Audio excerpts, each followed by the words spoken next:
Captain Barbosa, how you doing today? You well? I'm doing good, man. How are you? I'm not too bad. I'm not too bad.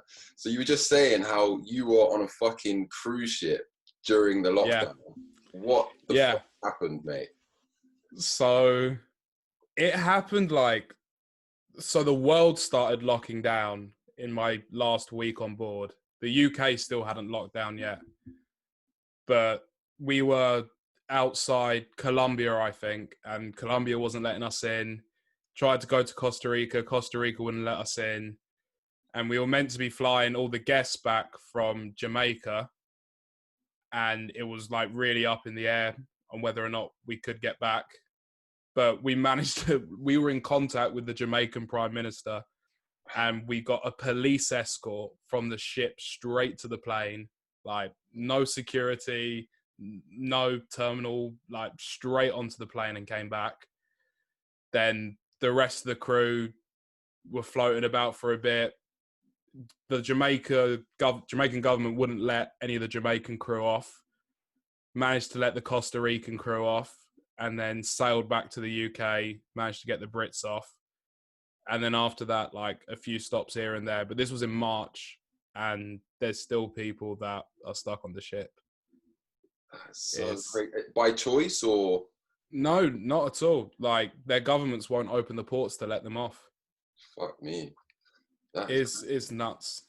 It's like, so my sister ship, they did, the Brits on board, I think they did 70 days or so at sea before managing to get back to the UK. Like, they were stuck out towards India, and they had to sail the long way around Africa because they had to drop a couple South Africans off and then get back to the UK. It's kind of like something out of a movie, man. Like, I remember when like the lockdown was first happening, there was like a cruise ship. There was like a lot in the media about cruise ships, and I remember like seeing a video of a woman on the news or something who was on one of these cruise ships and was like, complaining, and it was kind of creepy. It was like, it's tough because, like, obviously these people, like, they've paid a lot of money for this holiday, and they might not get that money back, and this isn't what they want out of their holiday. But it's like, sanitation has always been so important on ships, like all vessels as a whole, because most of them are windowless boxes. So if there's a disease there, it's going to spread. There's like hand sanitizers everywhere. You know, there was like a box of napkins by the toilet door for people to use to open the door handle, so they wouldn't be spreading anything. But Jesus Christ, man, some of the guests are fucking stupid. Like, in the last week on board, we implemented a no handshaking policy. So none of the crew or the guests could shake hands. And this guy like comes up to me to shake my hand, and I'm like, "Oh no, sorry mate, can't shake hands." And he goes, "Oh, no worries," and then hugs me. I'm like, you've completely defeated the point of this. Yeah, that's crazy, man. It is all super weird. Was there like do you think there was like an amplified anxiety like on the ship because of what was going on in the world and being stuck on a confined place? Yeah, for sure. Like, cruising definitely is not for everyone. Like, I'll say that right now. And the best part of it is getting to see all these places. But yeah, if you're stuck on board, you don't get to get off the ship. It's like the entertainment might not be what you like. You might not enjoy the food so much. It just becomes a nightmare, and especially when you literally have no idea if you're going to be able to get home, if you're going to be stuck here for another 2 weeks. Like, thankfully, our ship was blessed that we didn't have any cases on board. So that definitely worked in our favor. For sure. But yeah, it's a weird industry as a whole. It's a weird and different way to do a holiday. I guess like a road trip, sort of the closest I think other people might have come to it. But it's an experience for sure. Yeah, well, it's kind of like when I worked behind a bar, I was working with someone who'd worked on cruise ships for like 20 years behind like working the bars, and he had all these crazy stories of how, you know, I hope you wouldn't mind me saying this, but he was, you know, just getting pissed on the bar like every night and going mad. And it's like a hotel on the sea, really. Yeah, it's a hotel on the sea. You know, especially like my job. Like I was a host, so I was doing quizzes. We do a few acting pieces. We were involved in the shows, but a lot of it was just socializing with the guests. And with like 90% of our guests being British, like the best way to socialize is to drink. Like that's in the fucking culture. So yeah, a lot of it was just drinking with guests and stuff. But like we can never get too pissed because we were obviously like responsible for everyone's safety. There was random breathalyzers, drug tests all the time. So you always had to make sure that you were keeping in check. But yeah, every now and again, that rule might have been broken. Did anyone call you Captain Barbosa on the ship, or was that just me? No, that's just you, man. Okay. No, it's weird because like there's actually a captain on the ship, so and you can't really try and pull rank. Fair. And there's something to be said of like you don't want to be on the captain's radar, like because like hey, if you're best buds with the captain, like that's a good life. But if you're on his radar for the wrong reasons and they've got it in for you, then that might not be the funnest experience. I can imagine, man. But yeah, I can imagine. So would you say you borrow from your experiences doing these entertaining jobs? Do you think it actually like helps with the acting work that you do as well? Yeah, for sure. 100%. You know, whether that's just like observing people from different walks of life, seeing how they react in different situations, the stories that come out of some of the people are just like beyond incredible. Like I definitely think I've got like at least a couple film ideas from people just from speaking on the ship. In regards to like acting, like hosting is a different type of performance, and it definitely gives you a lot of experience in that, like doing comparing stuff, which is something that I've considered doing more in. But you know, you always got to try and absorb the knowledge, absorb the experiences wherever you are, and try and apply them in different ways. Yeah, man, for sure.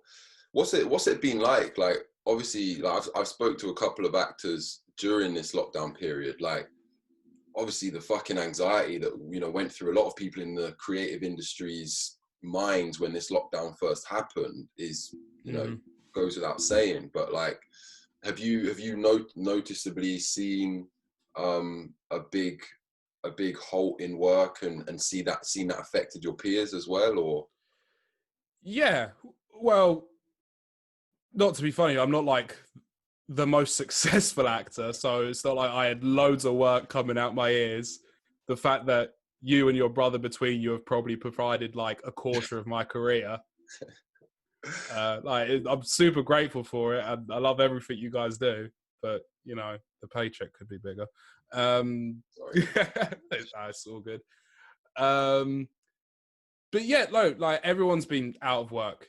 You know, it's been super, super tough. Like, thankfully, I've been self-employed for a couple years, and I did my own taxes, so I managed to get the self-employed grant, which has been an absolute lifesaver. Things are starting to look up now. I actually saw like an interesting discussion that this could be like a really, really good restart for the performing industry, in the sense that people are so desperate to go to the theatre, to go to shows, to go to the movies, that the companies that are putting on these productions won't need big household names to attract the attention. People will just flock because they want to go see some entertainment. So this could be a great start for some more unknown people, some lesser experienced people to start making a name for themselves. But you do take like the acting seriously. Like you're a talented boy, mate. Yeah, no, I take it super seriously. You know, I'm auditioning as much as I can. Just a metric ton of self tapes at the moment. When I'm on set, whatever, you know, I make sure to do my work, do my business correctly. But yeah, it's just like I'm excited to see what's going to come from this. I think there's always the argument that from troubling times, some of the best bits of creative work can be produced, whether that's movie, TV, film, books, whatever. And I'm sure, even though the lockdown has had bad mental effects on certain people, if not a lot of people, that hopefully some good has come from other people, or maybe those people in the future. Mm. Yeah, man, absolutely. But yeah, it is a tough time for a lot of people. And it is interesting thinking about, yeah, the ways that film, TV, the industry might change for the better, hopefully, you know. I think my instinctual worry was like, oh, well, because obviously this is obviously going to have affected big budget Hollywood stuff in a different way. Oh, yeah. They've got so much money that, you know, they can kind of pause and then restart and whatever. But have you got any thoughts as well on like Tenet coming up and whether that's the savior of British cinema? Savior of British cinema? It's going to be good. Like, I don't deny that. I think the savior of British cinema will be when the cinemas are allowed to reopen. I think they are open, some. Yeah, but it's like, so you got to think that in regards to like ticket sales, like you literally need to sell, if they take out half the seats in the cinema from what they were before, every show has got to sell twice as many like viewings. You know, like on a I don't think we're going to be seeing films making massive mega bucks for a long time. Whether or not they'll break even, that's another conversation. But yeah, no, until it fully restores, it's like you got to go Netflix or Amazon Prime. But obviously, there's like issues there where I've heard about like them buying you out of the creative rights completely, and you know, for a writer or a filmmaker, that can be a very tough thing to do. But if you want the project to be seen, it's a tough choice either way. Yeah, man. It is interesting, yeah, whether there'll just be that. I mean, there's already been such a massive push to streaming services and stuff. Because that's the problem, is the fear is so set in that people are just not going to go to the cinema in the same numbers that they were for at least, you know, a couple years, man. It's great. Like, I don't want to go to the cinema and wear a mask for 2 hours. Like, I don't want to sound like I'm bitching and moaning. Like, I wear my mask when I go out and I have absolutely no problem doing it. But if I have the choice of watching a movie in a comfy sofa with no mask on, or going to the cinema and having to wear a mask for 2.5 hours, like, I know which choice I'm going to pick. Absolutely, man, absolutely. And like, but as if they're going to fucking monitor you wearing a mask. Like, I can tell you right now, they can come arrest me. I will not be wearing a mask during Tenet, that's for sure. What do you make of this, like, whole pandemic just generally? Like, has it, and I suppose personally as well, like, obviously a lot of people have said it's given them time to reflect on themselves, but also I think it's important to like acknowledge just the frustrations in the fucking inconsistency in the information that's been out there and stuff. Has that like got to you at all, or? It hasn't gotten to me as such. Like, in a way, I think it's weirdly expected. I just think like being a politician and creating these rules is a tough fucking job, and it's something that I wish on no one. But it's just, in the past, politicians have flip-flopped between sides on things. From my opinion, it's like the government's got obviously a lot of pressure to keep the people safe, but they've got a lot of pressure to start making money as well, so the economy doesn't completely fucking collapse. So I don't know where those weights are getting pushed on the decision-making process. But it's just like, be sensible is my thing, you know. Like, I find it absolutely hilarious when I see like an interview on Sky News of someone being like, why is everyone in this park here? Like, while they're in the park as well, trying to do the same thing. And it's like, just, I get staying home sucks. Wearing a mask is like also sucks. But if you want to beat it, get past it, then yeah. Like my opinion is like just do like 2 months of super lockdown, clear the whole thing out, and then back to business. I'd vote you for Prime Minister, mate. Thank you. I appreciate that. It'd be a fun 4 years, that's for certain. I definitely do think that there's like you're saying, be sensible. There's a common sense element to it. I think it's unreasonable to expect people not to go out in the sunshine and enjoy being in open space. There's no scientific evidence that can tell me that being in open fresh air makes you vulnerable to catching this virus, but maybe I'm wrong. But yeah, no, I completely hear what you're saying, man. It's a matter of being sensible. And you say some people don't like wearing masks. I think some people love wearing the masks, man. I'm not gonna lie. Like there's a style about it now. Like some people put off the swag, some people enjoy it. It's like, but for me, it's like you cannot underestimate the stupidity of the public.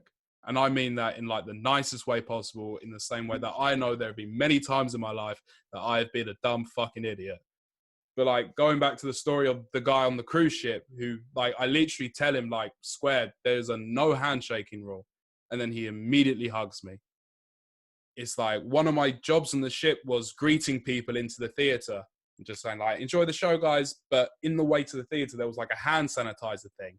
And we'd be there to like gesture to people to use the hand sanitizer. This is before Corona. This is the whole time that like cruise ships have been running, like this has been going on. And people will walk past completely ignoring it. You know, it's things like, I know when I'm drunk, I've been guilty of going to the toilet and not washing my hands. I'm sorry, mum. Like, I've done it there. I've said it.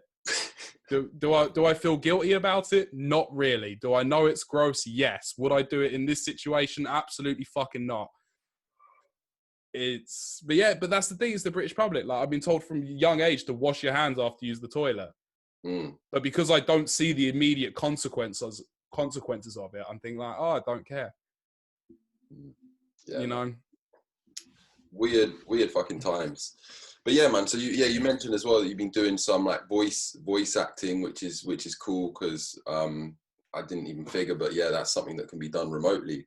Would you say like how have you found the acting hustle? Because something I'm always curious about is how you find the motivation to, because everyone knows acting's so full of like disappointment and rejection. Do you have any kind of techniques or methods for just keeping yourself motivated throughout that? I think a lot of it's discipline, in the sense that it's a numbers game.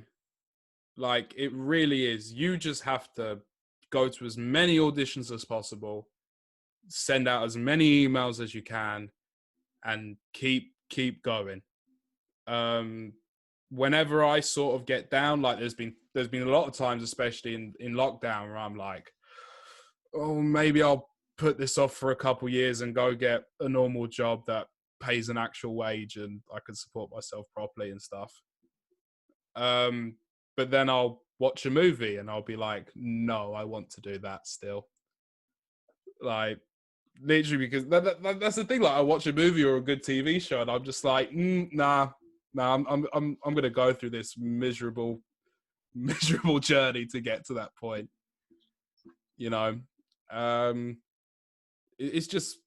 It's a numbers game. It's a lot of luck.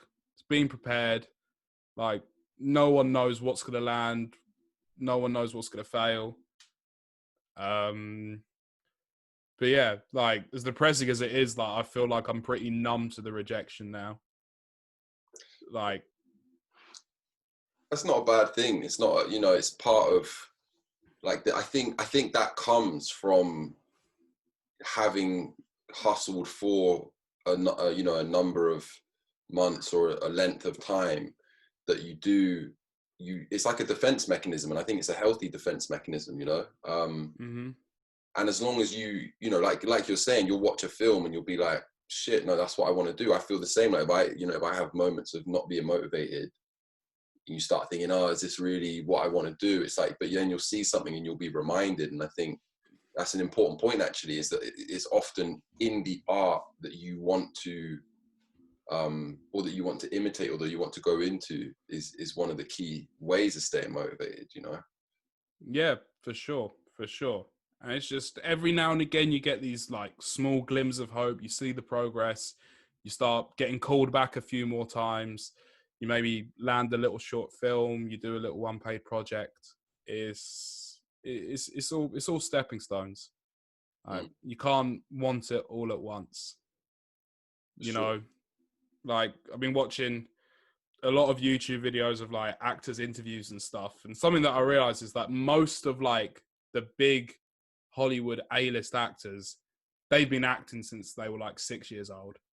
Like they've been in adverts since they were 6, and then till 18, and then 18 years old, they got a nice movie. And then from that, their career fucking took off.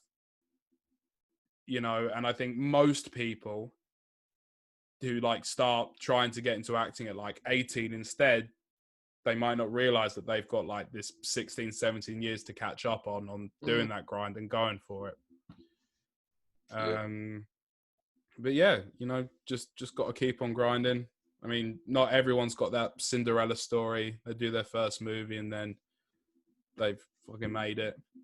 But also, right, so once you know, if it's a 15-year hustle, like after 15, 20 years of hustling, and say it takes a while, you are a bit older when you get a big break, it's like you're going to be so much better equipped when that comes, you know what I mean, than like people who maybe get it a bit overnight and it fucks up their mental health. It's like, I feel like... For sure.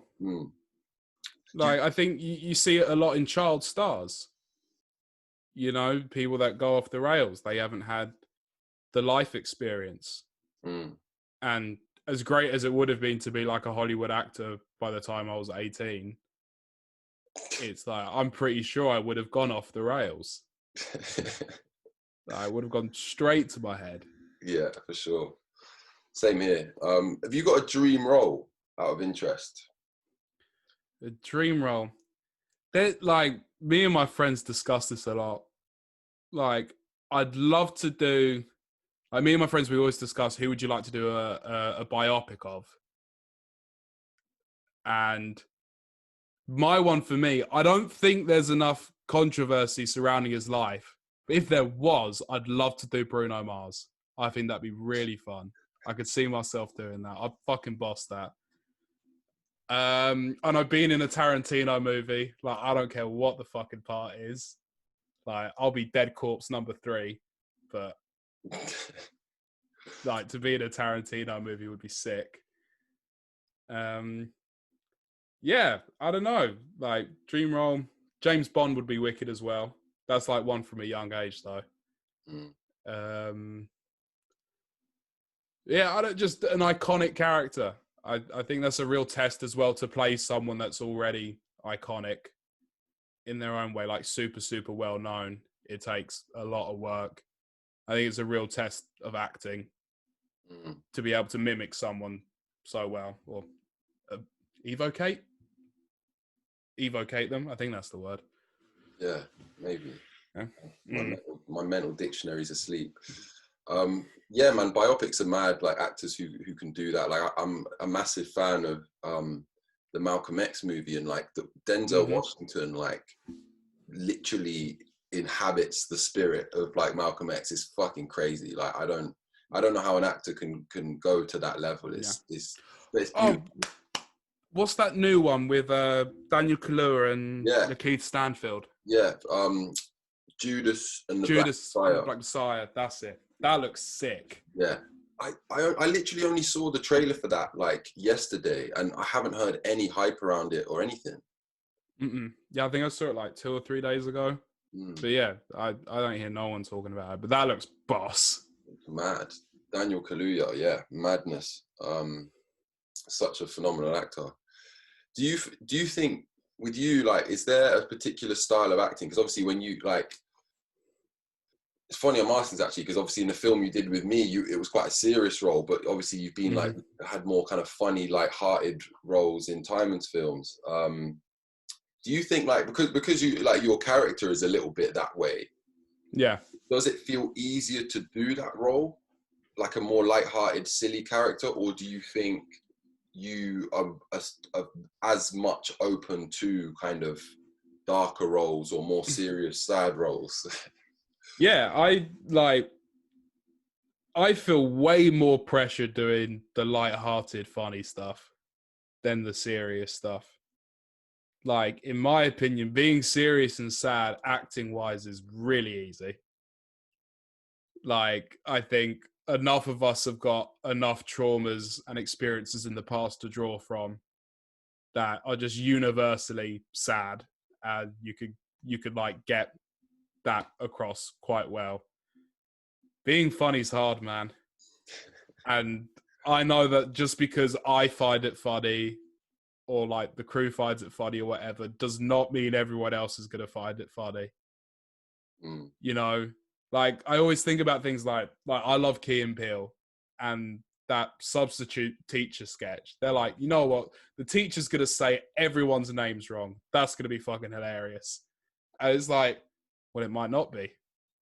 And it's just such a gamble. Like you have to be so confident. You got to have good writing and stuff. I prefer doing the lighter stuff just because it tends to be a lighter experience on set. You know, there's normally like a bit of lee room to fuck about and make each other laugh. And if you're doing like a dark, serious thing, it's like, oh, we got to be serious now. I don't want to be serious, but yeah, I'm happy to do anything, man. I just need work. Fucking employ me, someone, please. Yeah, well, it's interesting though, because I guess it's in a weird way, doing like light-hearted, funny stuff would be harder if you're not in the mood. Do you know what I mean? You got to get yourself G'd up to be that. Whereas maybe darker, serious stuff, it's like that's more of a default for like. Yeah. It's a default for a lot of people right now. Yeah. I think. Yeah, I know. For me, it's like I think the serious stuff you need to do more prep before you work, but then with the lighter stuff, you need to do more work when you're on set. You know, I think as a filmmaker, there's like easy stuff you can do to show like how sad it's going on, like just hit them with the rain, and that guy's sad. He looks sad. He's wet. He's in the dark. Yeah. He's sad. Yeah. I think for comedies, there's more pressure on the actors. I think as filmmakers, it's easier to make everything look sad and depressing and serious. It's like making it, like just making the shot look funny. Like, I think that's a lot harder to do. Yeah, it's interesting you say that, because like with Tipping Point, the film Timon made, like I remember seeing the first cut and it being this really like anxious period of like, is this even funny? Do you know what I mean? Like, because you haven't got that, you haven't even refined it and got all the editing to make it, to emphasize the humor. And in a way, I actually think, writing comedy and making stuff funny is actually pretty tricky, because serious stuff, especially in the art world, like in art, film festivals, they love all like the emo stuff anyway. So it's kind of, it does feel in a way riskier to try funny stuff at maybe an amateur level. I don't know. I just think it's harder to hit, and it's just that I think like sense of humor is way more varied for each person than like a sense of being sad. It's like I could list off 5 things right now that make me sad, and I'm like super confident that at least 4 of them would make you sad as well. But if I list 5 things that make me laugh, I'm not sure. Like none of them might match you. Yeah. Like 1 or 2 probably would. I think I've got a great sense of humor. I think you do too, mate. Thank you. Yeah. Hot like it's funny as well. Like, so we watched Hot Fuzz, Shaun of the Dead, and The World's End. Yeah. Recently, and like I personally like The World's End is just like not funny. Like, it's not bad, but it's like, it's so, compared with how sick Edgar Wright did with, you know, Shaun of the Dead and Hot Fuzz, like the levels of universal humor hitting that. It was just interesting how, like in, the you know, that third in the kind of Cornetto trilogy, it didn't quite hit for me. It was interesting, but I'm not sure if it was meant to be as funny. maybe, yeah. Like me and my friends were actually talking about. Well, the main argument we were having was which is a better movie, Shaun of the Dead or Hot Fuzz. Probably Right. So I prefer Hot Fuzz. I think Hot Fuzz is funnier. Hot Fuzz like hits me right in the funny bone. It's a great movie, but I do think Shaun of the Dead is a better film as like a piece of work. You know. yeah. Hot Fuzz is fucking great though. It's like, Chasing Swans. I think Hot Fuzz is a longer film, so I think it runs the risk of, I think even Simon Pegg has said that they think maybe it was just a little bit overkill by the end. It becomes a little bit exhausting when a film goes on that long, but especially for a comedy, that they work as a shorter piece, I think. But Shaun of the Dead, yeah, it's for me, like the first half an hour of Shaun of the Dead is possibly like the best half an hour of cinema I've ever seen. That's a big statement. But it's just like, it's the setup. It's like the beautiful kind of foreshadowing of what's coming, but also like creating those parallels with how we're already living in like a fucking zombie culture. Do you know what I mean? It's like the zombie apocalypse hasn't happened, and already, like, you know, characters are just acting like zombies, and there's all these little kind of nuanced things about just kind of day-to-day life that are so kind of stressful. And yeah, I don't know, just I love it. Yeah, no, it's good, but the best 30 minutes of cinema, That's one of the best. I think it's the best. No, come on, mate, come on. I'm going to replay this. Like, I think you said it's the best. Maybe. Fuck no. I'm on a caffeine rush at the moment, probably. Yeah, so you mentioned I think my brother said you've got a potential work coming up at the moment. Yeah. That might bar you from our film, bro. Is it secret? Filming this week. It's like kind of secret. I'm really not sure how much I'm meant to say. I'll tell you what, you know what? Oh my God. Like, I have such an issue where, like, I don't want to get sacked for this. And I mean, I love you, Elias. Like, you're great, but your podcasts don't get that many views. So I'm going to say, I think I've literally broken every single NDA I've ever signed. Like, I've told my mom about it. I've told my friends. This one's going to go viral, bro. This one's going viral. Yeah, fucking actor Alex Barbosa Gardiner gets himself kicked off show because he tells friend on shitty podcast about what he's filming. I can see it now. I had like a horrible, for the first time ever, I had a scheduling conflict, and because like I was meant to be shooting this thing that I'm filming now, and I got a part in a movie, and this movie had like legit fucking names in it. It was a big fucking movie. Small part though. I had to audition in Spanish as well, which like my agent like messaged me, be like, "Oh yeah, Alex, can you speak Spanish?" And I was like, "I'll get by okay, and if you give me a Spanish script, I can learn it." And I was like, "Okay, yeah, that's fine." And then I saw like the emails between her and the casting director, and she was like, "Yeah, Alex is fluent in Spanish." I'm like, "Fuck's sake!" But yeah, I got the part in the movie, and it was the same days as this thing I'm filming now.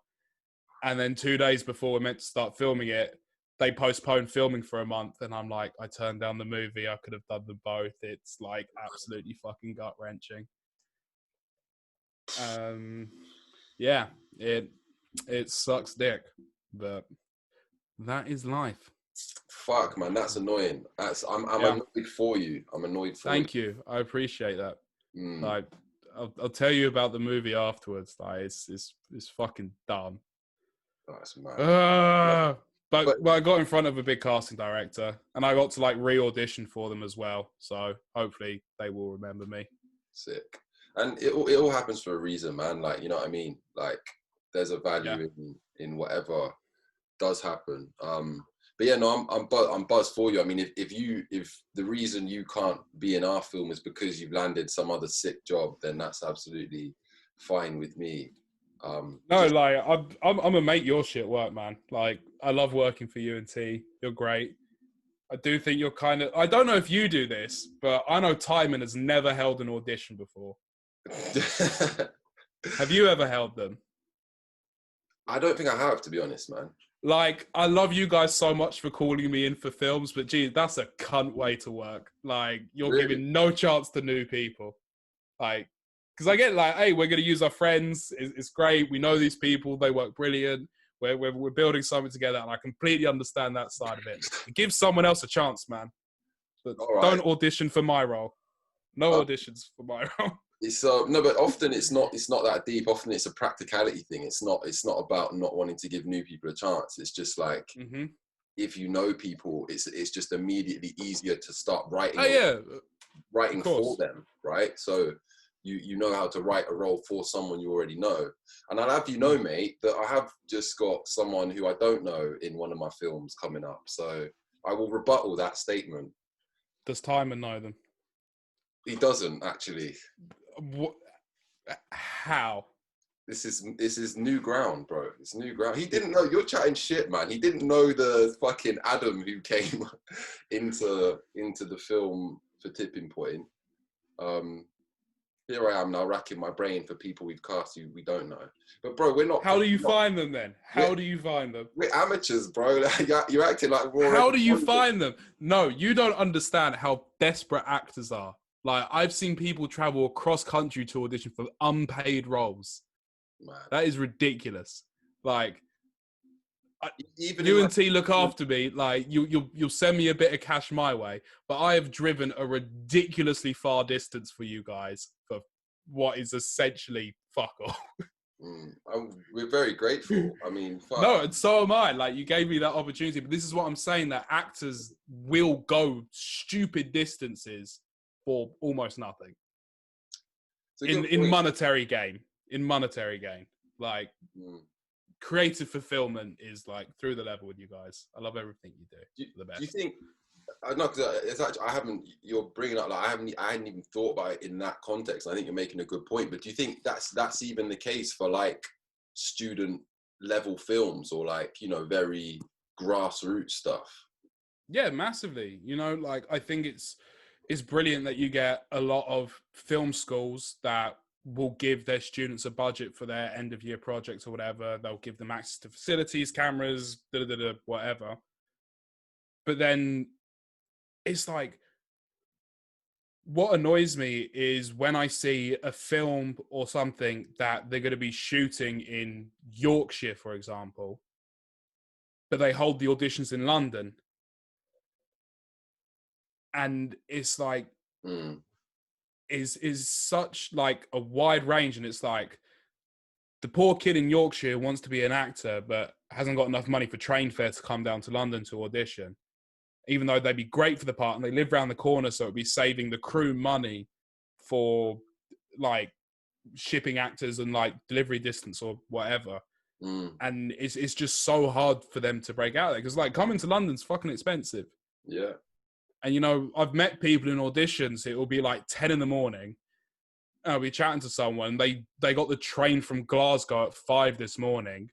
Their return train's at 4 in the afternoon. The audition lasts 15 minutes and they get told they haven't got it. And it's like, it's a flipping £90 return or something. Not counting the crappy food that you buy on the way or whatever. It's super, super heartbreaking and crushing. Something that I do like is more and more self-tapes are coming out now. Or more and more self-tapes are being asked for. Before, I used to hate self-tapes. Now I quite like them.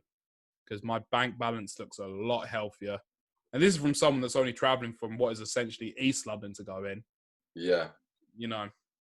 Yeah, well, it's interesting, man, because I think as well, there's definitely an awkwardness about the audition process that perhaps like me and Timon, and you know, we're not like madly experienced, that we're not even familiar with. So it's like, I think there's a way to go about auditioning in the right way. I think for me, it almost feels like I would almost feel guilty making like 6-7 people audition for like a role in a film that, and also it's not even that, it's actually, you know, finding actors can be a bit tricky. Obviously you've got like the websites like Star Now and Spotlight or whatever.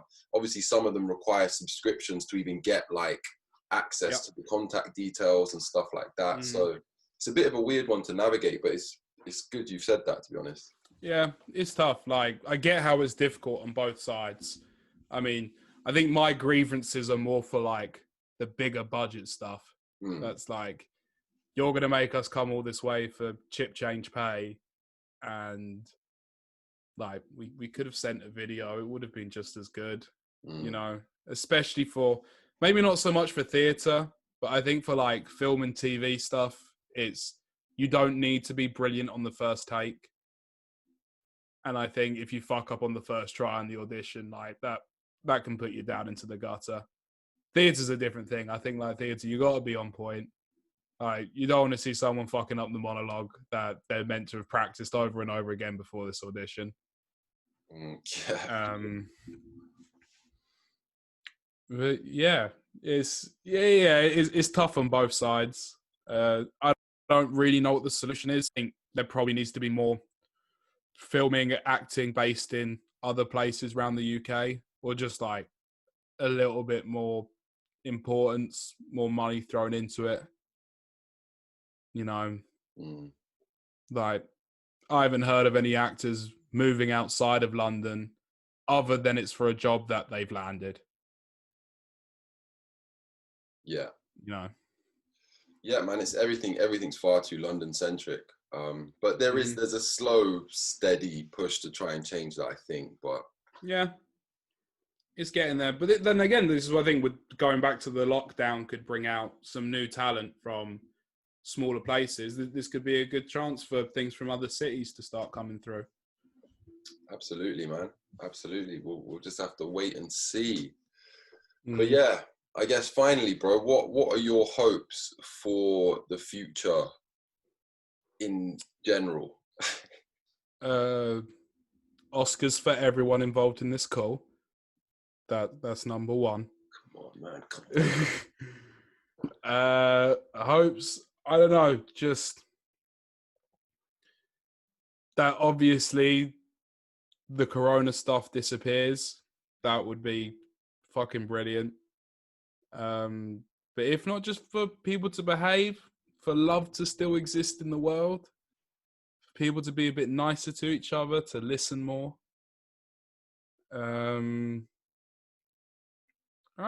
Just peace and love, man. That's about it. Peace and love. I like that, Alex. Thank you. Anytime, you are the last guest of this. I'm the last guest of the viral series. And only of this batch. Like, I'm sure I'm going to be doing more in the future, but I just need to take. I can't believe you got like the least qualified person out of everyone that you've had for the last one. Last one.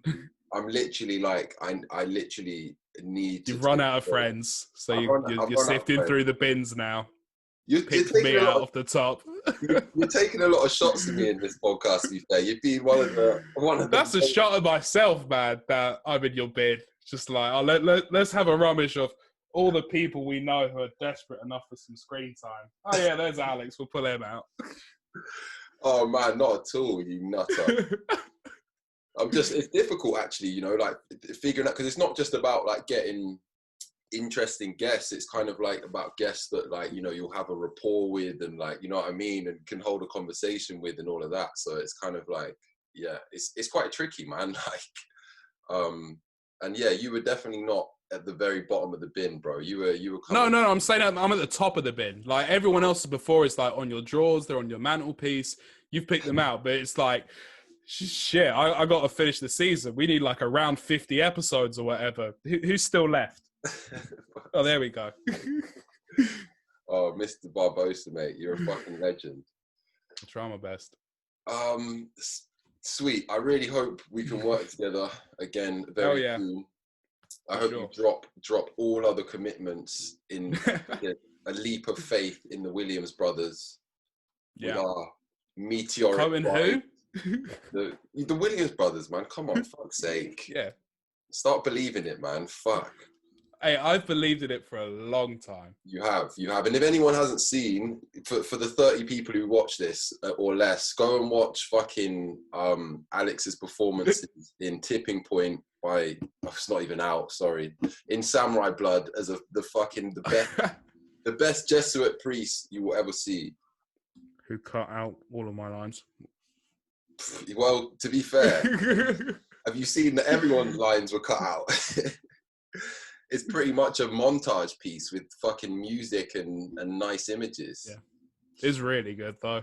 Like genuinely, like out of like, because obviously I show all my friends all my work, even like the extra work I do. I'm like, you can see me in that frame for half a second. But Samurai Blood is like Blood Samurai. I always forget which way around it is. Got it right the first time, mate. Yep, Samurai Blood is like all of my friends' favorite piece. They genuinely think like it's the best. It should get like a full Netflix series. I think I peaked, mate. I think that film that's the peak. It's only downhill from there. Yeah, happens to the best of us, man. Fuck it. Cool. Lovely speaking to you, man. Always appreciate talking to you. You're a good laugh, and keep your spirits high during this fucking crazy pandemic. And please come and be in our film without an audition. I'm gonna do my best, man. Without an audition. That's all I want from you guys. But audition for every other part. It'll be great. I'm well excited. We'll make it work, man. Sick. All right, man. Take it easy, yeah? You too, bro.